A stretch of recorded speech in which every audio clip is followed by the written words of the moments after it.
Husker fans, Sam McKewon with the Omaha World-Herald and Husker Extra. As you can see, I'm at the CHI Health Center in Omaha.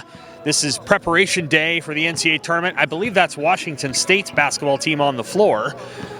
I'm not talking about Washington State basketball in this video. I'm talking about Nebraska athletics. What a week it has been. I'm not sure there's been enough news in Nebraska athletics for the last week, has there? Trev Alberts leaves last week. He goes to Texas A&M. And then 1 week later, Nebraska hires, away from Washington, Troy Dannen, the athletic director who had been in Seattle just 6 months. He left Tulane to go to Washington, and now he's leaving Washington to come to Nebraska. The native of Marshalltown, Iowa, or just outside of there, is now going to be a Husker. And it's quite a shock. It's quite a move very, very quickly. Nebraska moved very, very quickly to fill this role that Alberts vacated. The interim president, Chris Kaborik, is the guy that got the job done, probably alongside some other folks that might have been weighing in there. Kaborik's not going to be the priority candidate for president. That is going to be Jeffrey Gold, the UNMC chancellor. So technically, Dannen's boss is going to be Gold, most likely, if he's approved by the Board of Regents here in a month to be the next president of the university. But Dannen took the job anyway, and so he is here. He's at Nebraska.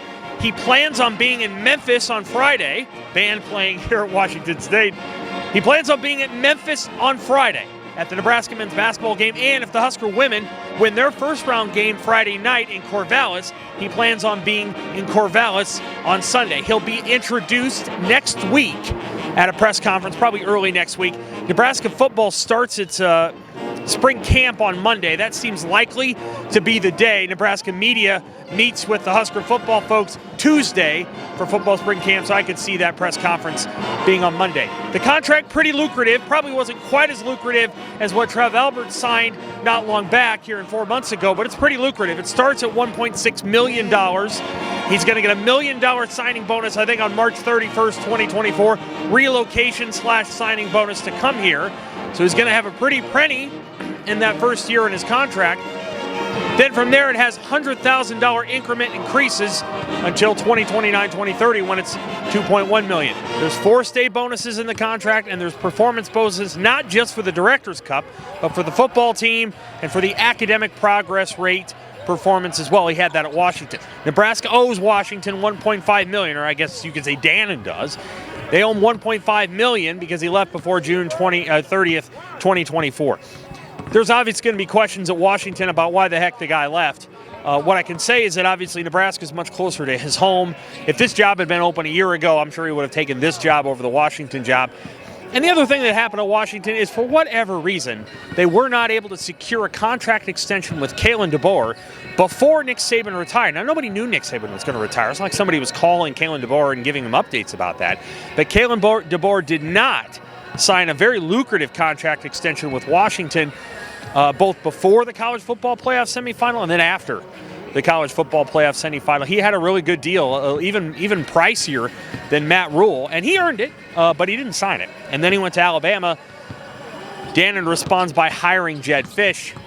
I don't know if Dannen was a candidate at Texas A&M or not. I don't know if he pursued that job, but certainly he was a priority candidate here for Nebraska. I think there were probably a couple of others that Nebraska looked at. We're trying to report that out, and when we know who those other finalists were for sure, I think we'll be able to report that to you. I do feel confident they were power conference people. This wasn't an off-the-radar hire at all. They were looking after big-time hires. Dannen comes into an athletic department that has to answer a couple of key questions right away, and they're not really on the field of play, right? Like, there's not a football hire to make. Fred Hoiberg just got his contract extension yesterday. Amy Williams will get a contract extension pretty soon, I would assume. The question becomes the stadium renovation, right? That $450 million job that's out there. For what it's worth, that'll probably be something exciting for Dannen to tackle if he's able to do it. The other question that's going to come up to play is just, hey, how do you position yourself in the Big Ten to make sure that everybody's comfortable with your presence there, that the AAU thing's not a big deal, that Nebraska athletics is more than holding its own in those meeting rooms? Matt Rule, the football coach, wanted a guy that could go and fight in those Big Ten and NCAA meeting rooms for Nebraska. He got that guy.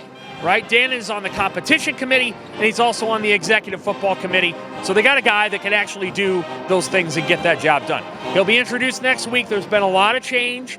Dannen's got a lot of faces to meet and a lot of friends to make in a short amount of time. But it does appear to be a hire that everybody's going to get behind pretty darn quickly because he's familiar with the Midwest, he's familiar with football, and he's familiar with the Big Ten in so much that he's learned about it in 6 months while he was at Washington. Okay, it's going to be a wild weekend of NCAA basketball. It's going to be a wild weekend of AD coverage as well. We'll have all of it at the Omaha World-Herald and Husker Extra. Thanks, Husker fans.